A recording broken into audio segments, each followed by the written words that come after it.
Day. It's wonderful to see all of you and each of you this morning. I think I know everyone in the room, which is indescribably wonderful for me to be up in a whole group of people, all of whom I know, and I hope you feel the same way. So thank you for being here. My name is Bill Kirkwood. If there's anybody sitting out there that I haven't seen, and I'm filling in for Pastor Brian this morning, I call your attention to the announcements in the bulletin. Most of what's in the bulletin are things that will be happening in a few weeks, all of them wonderful, but I don't think for that reason that there's any need to call them out loud as we begin the service. But I do have three announcements that are not in the bulletin. First of all, we want to continue to remember in prayer Helen Wilson's family, Helen and Jim Wilson's family. The husband of their granddaughter, Megan Reese, died unexpectedly about 2 weeks ago now, and we want to continue to hold them in our prayers. The second thing is that John Eagle saw me just before the service and showed me a little purple folder about the size of a small little handbag that has 3 coupons in it. So how good is that? So help yourself to those there in our bags. Pardon me? Well, they're in back, actually. Okay, very good. So they are in back of the sanctuary. Please, Joan says, help yourself. The final thing is, in honor of the coronavirus, which we have all heard at this point plenty about, I'm going to suggest, and by the way, I talked with Brian about this, that as we pass the peace, we do so without shaking hands, without hugging, without physical contact. Your choice, you can do anything you want to. You can simply greet someone if you think, yeah, that's right. So Nico is saying, if you like it, you're feeling like it, that traditional Indian greeting of Namaste is lovely. This is a greeting in India, and it means I salute that within you, which is divine. Here in the church, we've turned it into self-clapping, as in, but it's actually, in India, it's this. And so you can do that. And I would also suggest that you pass the piece, just keep it either side of you or in front and in back of you, just during this special time. So there's that. Those are the extra announcements that I was made aware of. Julie and then Kathy. We have benediction after church today, compliments of the Building and Grounds Committee. So be sure to come downstairs for coffee and cookies. Oh, okay, that's important to know. Benediction today, coffee and cookies. Kathy. I will be continuing to take pictures of folks for our online directory. So please, if you have pictures, your picture made for all of our members and friends and whoever's part of our church community who wants you in our directory. Wonderful. So again, I imagine you all heard that if I did. But Kathy will continue to take pictures. People have wanted a directory with pictures for some time, and Kathy is helping us out with that. So please don't feel shy. We want to see your beautiful face among the pictures in our online directory. So please go downstairs to the benediction and see Kathy, and before you know it, it will be over. So this is something you can do. Please do it. And so we turn now to our worship of God.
stand with me in invitation to worship as you are able.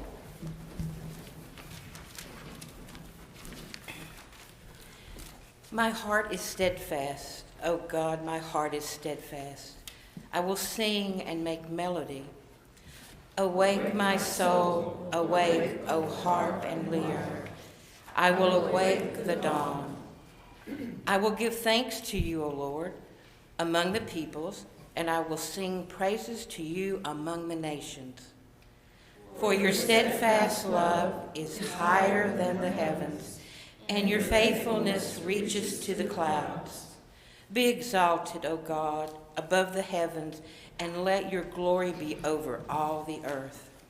Please join us in hymn number 1, Holy, Holy, Holy.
Safest way that we can. Peace, peace, peace, peace, peace. We're supposed to do the depot. Is that what we're supposed to do? The depot?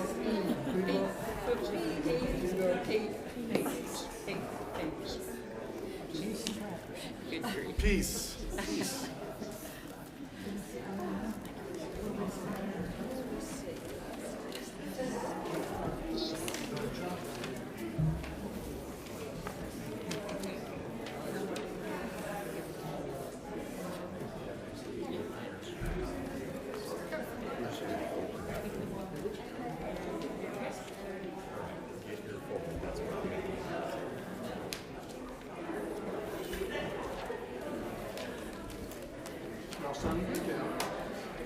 Cool face.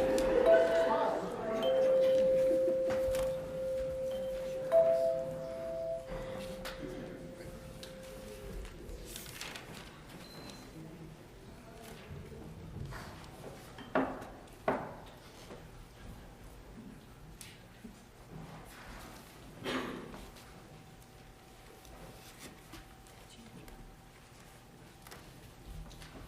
We turn now to our time of meditation, and our invitation to meditation this morning, and if you like, a seed thought for the week is living universe, conscious universe. If I were to just say to you out of the blue, the universe is alive, you might think, what? You know, what? I mean, black holes are alive? You saying they're alive like you and me? Galaxies, they're alive? The universe is alive because we are a part of the universe and not apart from the universe. So wherever else there might be life, and who knows about those black holes and galaxies, we know the universe is alive. If I were to say to you, the universe is conscious, you say, what? Conscious?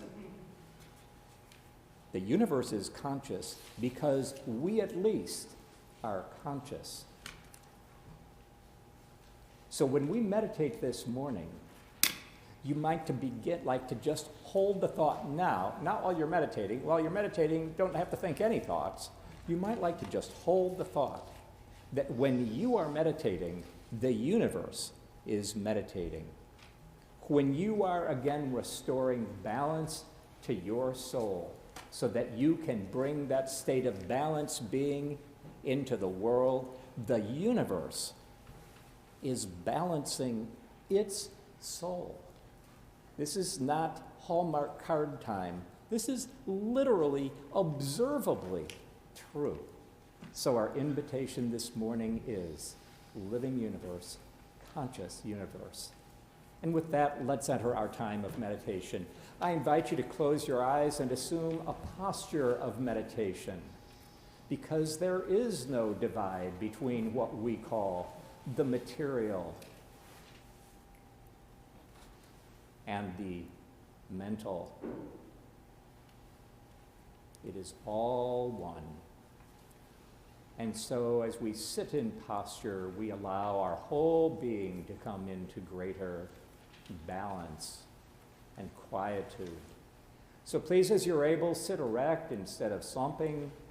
You might experiment with sitting forward in the pew a little bit as compared to reclining. But if reclining is more comfortable for your body, then please do recline. Notice the weight of your body in the pew. Notice that physical sensation.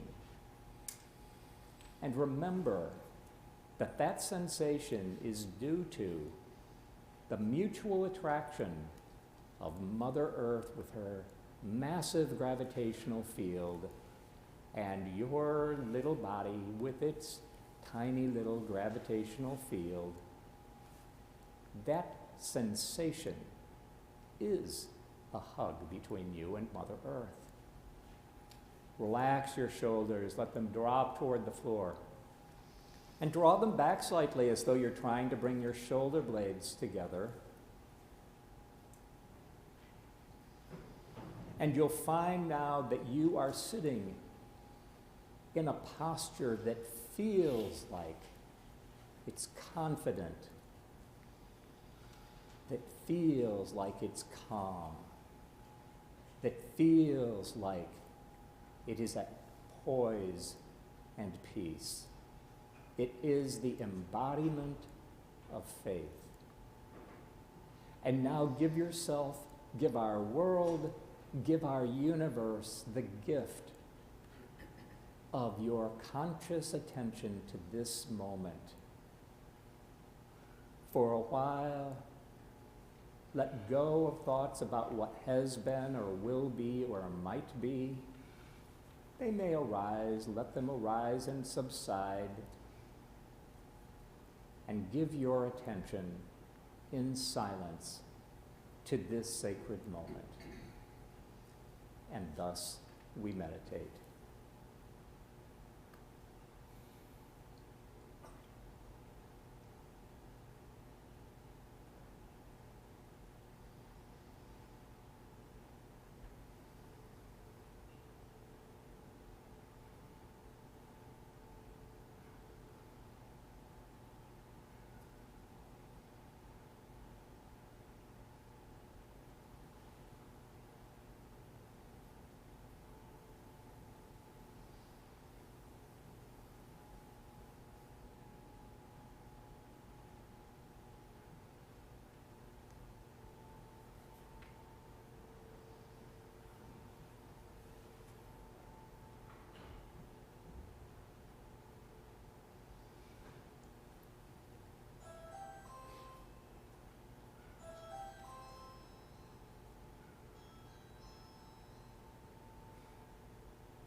And now, in the calm and quiet of this moment, would you please call to mind a person or a group or perhaps our whole world who you know this morning stands in special need of the healing peace of God, the peace that passes all understanding. And in your own way, call upon God, call upon life itself to bless them just as they need to be blessed.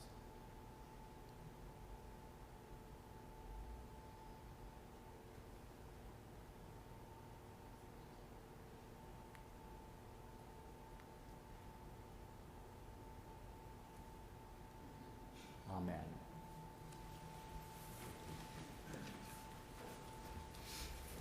Our reading today is from Psalm 131. O Lord, my heart is not lifted up, my eyes are not raised too high. I do not occupy myself with things too great and too marvelous for me, but I have calmed and quieted my soul like a weaned child with its mother. My soul is like the weaned child that is with me, O Israel. Hope in the Lord from this time and forevermore.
Our second reading this morning is familiar to many of you, perhaps all of you. It's two stanzas from what I think is one of the most beautiful hymns ever written, and which we're fortunate enough to be able to sing after the sermon. Fair are the meadows, fairer still the woodlands, robed in the blooming garb of spring. Jesus is fairer, Jesus is purer, who makes the woeful heart to sing. Fair is the sunshine, fairer still the moonlight, and all the twinkling starry host. Jesus shines brighter, Jesus shines purer than all the angels heaven can boast.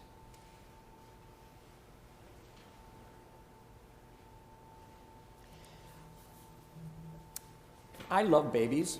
Don't you? Don't you just love babies? It's great to be a baby in our family, the kind of extended Kirkwood family, and I bet it's great to be a baby in your family, too. People are so nice to you, and everybody just wants to make you happy. You can wake up at 2 in the morning and make a little crying sound, and before you know it, Mommy will come in and hold you and probably give you warm milk. Not too hot, not too cold, just the way you like it. It's the best room service ever. And the other really good thing about being a baby is that babies can get away with anything. Mommy can dress you in your cutest little outfit, the one Grandma paid a fortune for, and you can poop all over it 10 minutes after you got it on, and people will just say, oh well. Daddy can give you to Grandpa to hold, which he's been dying to do, and you can take one look at Grandpa and cry your lungs out like he's a zombie. Then, when Grandpa hands you back to Daddy, at whom you smile sweetly, everyone just says, oh well, maybe in a month, maybe in a year. It's great to be a baby. Babies can get away with anything. But this state of grace doesn't last very long. Before you know it, if you have even halfway decent parents, they're telling you things like, you should share your toys. Sometimes let other kids get their way. Don't say mean things about people. And we're lucky to be told that, because Jesus said to love your enemies, but he didn't say anything about having to invite over people for sleepovers who are mean or greedy or nasty. And so Mommy and Daddy teach us these things because they still want us to be happy more than anything, but now they know that they alone can't make us happy. They know we need to make friends, and so they're trying to help us be the kind of person who can have friends. They may even make you go to Sunday school so you can hear someone talk about Jesus and how he loved everyone and made friends with all kinds of people. And he told the truth, but he never tried to hurt other people's feelings. And your Sunday school teacher or the minister tells you, try to be like Jesus. It's not easy, but try. And don't worry, God loves you regardless. I like that. Try, but don't worry. God loves you regardless. That would make a good religion. Now, unfortunately, sometimes Christianity starts telling the bigger people who haven't always done a great job of being like Jesus that what really matters is believing the right things. Otherwise, they're going to be sent to the worst timeout ever, forever. And in other churches, like this one, people may not talk about that very much, but in those churches, people talk a lot about making the world a better place. Not so much about being better people, but making the world a better place. And I totally understand that, and I bet you do too, because number one, the world's pretty much a mess, and we need somebody to fix it, and we better stop looking around and we better be the ones to help. And the other thing is, a lot of us, some of you in this room, really don't like shoulds very much. We don't really like being told what we should do and what we shouldn't do. There are people who say there shouldn't be any shoulds. So I totally get it, that it's easier to talk about making the world a better place than being better people. But here's the thing, character matters. Have you heard that somewhere? Character matters. And a big part of character, not the whole of it, but an important part, is wanting to do the right thing. We won't always do it, but if we want to do it, we'll keep trying, and lots of times we will do the right thing. But if a person doesn't even want to do the right thing, if they don't have a sense of the right thing, well, then it's hard for them to be people of character. And so today I'm asking you, and I'm asking me, what kind of person do you want to be? So let me clarify what I'm not asking. I'm not asking what type of person you wish you were. Like you're someone who worries a lot like me, and you wish you didn't. You'd like to be one of those people who laughs a lot and worries a little. I'm not asking you what type of person you wish you were. I'm also not asking what you are. Like, are you a Republican? Or are you a Democrat? Or are you gay? Or are you straight? Or are you single? Or are you married? I'm not asking what you are. I'm asking, whatever you are, what kind of person do you want to be? I'm also not asking what kind of person you should be. I'm asking what kind of person you want to be. Now, don't get me wrong. I say, thank heavens for rules. Thank heaven for shoulds. We need them for when we're too tired or hurt or afraid to feel like being the kind of person we really want to be. Then it helps to remember the rules. But I'm not asking for your list of shoulds. I'm asking what kind of person you want to be in the heart of your heart. What kind of person do you want to be? What kind of person are you trying to be? And to be clear, if you want to really focus the question, you could ask it this way: what kind of person do I want to be in my family and for my family? Because that's the battleground. Everyone I see at the grocery store, almost everyone is really nice and really polite, and honestly, I'm kind of touched by it. I mean, people apologize for getting in front of you when they didn't even do anything. People are super nice. It is easy to be nice to people in the grocery store. It is easy to be a good person with people with whom you aren't all that deeply emotionally connected. So if you want to put a fine point on this question, ask yourself, what kind of person do I want to be? Oh, and test case, in my family. But you could just ask the question, and it's the way we'll ask it for the rest of this morning. What kind of person do you want to be? Now, there are some answers to this question that pretty quickly come to mind that sound pretty good. They're pretty good answers. Here's one. I try to be a nice person. And another one is, I try to be myself. And those are good answers, but here's what can come next. Hey, I'm a nice person, but if you hit me, I'll hit you back twice as hard. Hey, that's the kind of guy I am, just being myself. So, I try to be a nice person. I try to be nice to everyone. I try to be myself. It's good, but that said, sometimes it doesn't really work out so well. Or maybe we would quote the golden rule, which is golden for a reason. It appears in many religions and many cultures. Here's the version of it in the New Testament.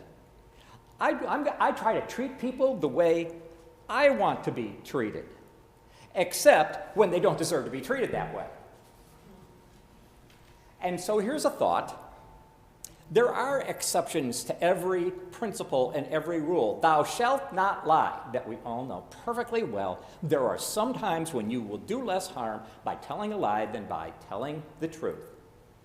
Thou shalt not kill, but there are all kinds of exceptions to that one. We aren't even going to run through the list, whether it's military combatants or a police officer trying to defend someone, or never mind. You all know there are exceptions. Or we say, be nice, be kind. But we say, oh, well, there are exceptions.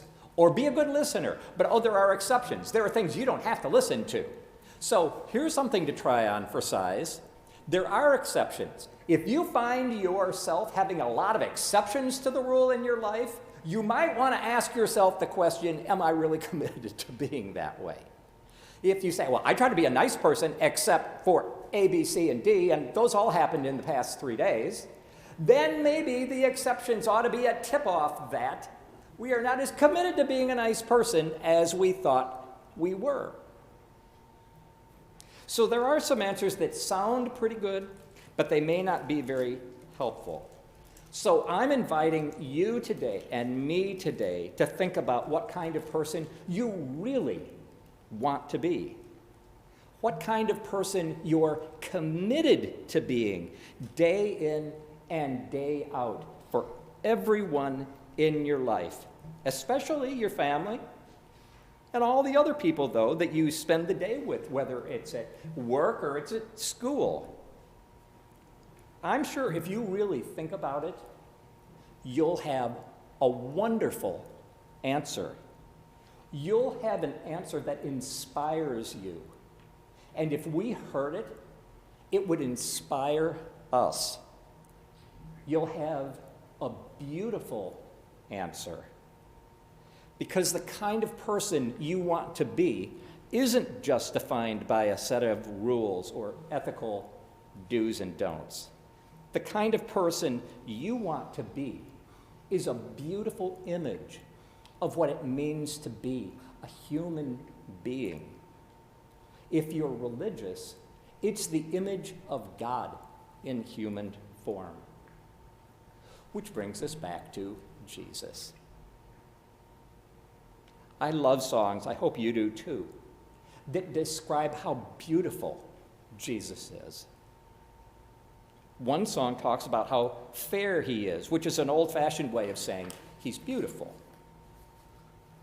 Fair are the meadows, fairer still the woodlands, robed in the blooming garb of spring.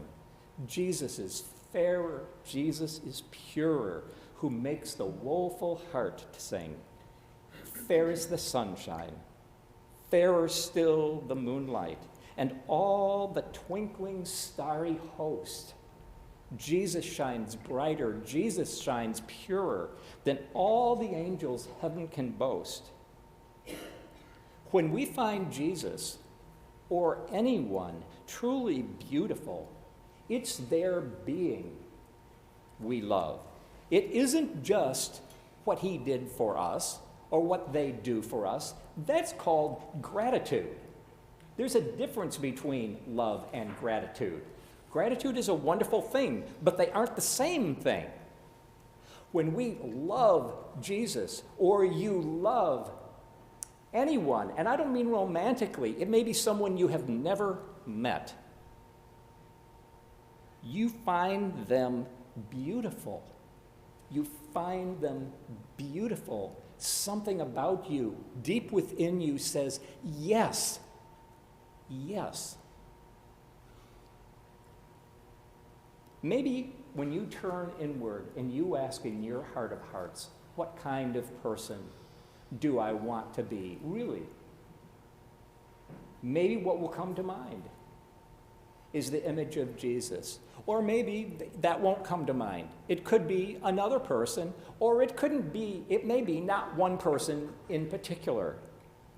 Perhaps what you'll remember are stories you've heard that have touched your heart and have stayed with you. Stories that inspire you to be a better person, whatever kind of person you are. So here's a story I heard in May 2001. It's a story that touched my heart, and I haven't ever forgotten it. In May of that year, I was listening to a radio program, which I know some of you First Presbyterians of Elizabethton listen to, This American Life. The writer and the producer of this particular episode was somebody named Davy Rothman.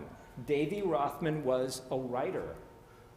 And here's the cool thing about Davy Rothman. Davy Rothman and his family visited Mr. Rogers when Davy was just 4 years old. Davy wrote Mr. Rogers and explained that his mother had a hearing loss, and Mr. Rogers had someone on his show who couldn't hear very well, and Davy said, "Could we visit you?" And lo and behold, Mr. Rogers, who at this time was very famous, invited them to visit him at his home. So they did, and that was lovely. Well, Davy, years later, as a grown man, pitched a story to the people at This American Life that he would go back and he would visit Mr. Rogers again, and he would interview him after all those years. And Mr. Rogers agreed. So during the interview, Davy told Mr. Rogers about the neighborhood where he lived, where Davy lived. It's actually the 1800 block of Augusta Boulevard in Chicago. I Googled it yesterday. You can see pictures of the buildings there. Davy lived in an apartment building, and his landlady was an old woman who had a very old dog.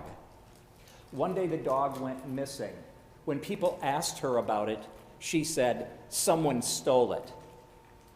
And people said to themselves, "No one would ever want to steal that dog. That dog should be wearing a diaper," if you get my drift. Nobody would want to steal her dog. Now, across the street from where Davy Rothman lived, there was a man named Mike. He lived there with his family. To earn a living, Mike worked on cars right on the road, right at the curb in front of his apartment building. Davy said Mike was like the unofficial mayor of their neighborhood. He would try to help people out whenever he could, and he waved to everyone as they walked by or as they drove by. His little daughter said, "Daddy, is your arm tired by the end of the day from all the waving you do?" Well, Mike told Davy that the landlady accused him of stealing her dog. And he said the same thing. Why would anybody want to steal her dog? But it so happens that Mike's sister had just taken in a stray dog. So Mike and his sister cleaned up the stray dog, and they got it its shots. And then Mike gave the dog to a neighbor to give to the landlady. He told Davy, "I couldn't give it to her because if she knew it was from me, she wouldn't take it." To this day, she doesn't know that the dog came from me. When Mr. Rogers heard the story, he said, "What a tender heart. Wouldn't you like to get to know that person? What a fine young man."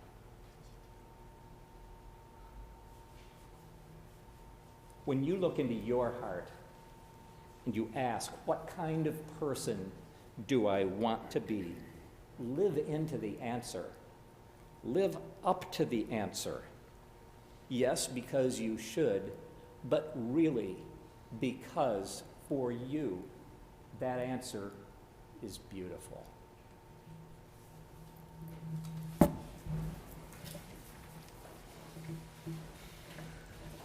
And we turn now to our next hymn, which is First Lord Jesus.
As we prepare now to collect our morning offering, I remind you again of our really wonderful Everyone Counts mission. We invite you this morning to put $1 in the collection plate in addition to whatever else you were going to put in, knowing that that dollar will go to an agency that serves our community or the larger world. And we want you to know that whether you put $1 in or not, that we honor and recognize your presence here this morning by contributing $1 on behalf of everyone who is present this morning. Your presence here is making a tangible difference in our community and in our world. So I invite the ushers to come forward and receive our offering.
And we turn now to our hymn of departing, number 37, leaning on the everlasting arm.